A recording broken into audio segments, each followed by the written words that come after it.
Yesterday's decision by the Cabinet to set up a task force to prepare a constitution amendment bill to deal with Article 81B of the Supreme Law has been met with anger by women rights organizations and female members of parliament. Kwa nini the first amendment ya constitution iwe kutoa gains za wamama? Na hatujaribu hata kutekeleza. The article that is set for amendment provides that not more than 2/3 of members of all elective and appointive bodies shall be of one gender. Part of the reason that the women of Kenya passed this constitution overwhelmingly was because of the gains for women and the principle of equality. The cabinet took the position that the article was technically impossible to implement as it would trigger other constitutional challenges. Women organizations had proposed a cluster formula to meet the 1/3 gender requirement.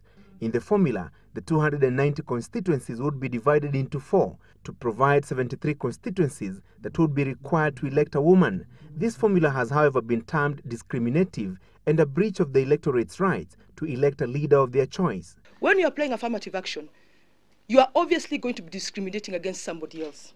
But the reason why affirmative action principles are implemented world over is to right an injustice. The women members of parliament have also proposed another formula to meet the requirement.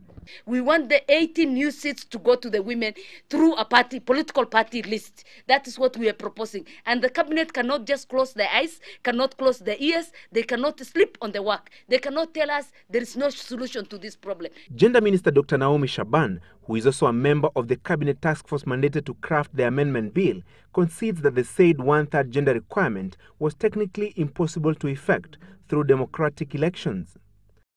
So the issue of having special seats for women out of the 290 constituencies is out. Yeah? I know there is a suggestion that what about the new 80 constituencies? But 290 is part of the 80 is part of the 290. The Gender Commission urged that stakeholders address the affirmative action issue soberly. This does not mean that affirmative action is only for women.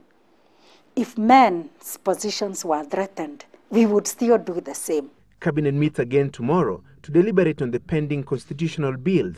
It will be the first time the cabinet meets on a Saturday as the rush to beat the August 26 deadline draws even closer. Francis Gachuri, Citizen Weekend.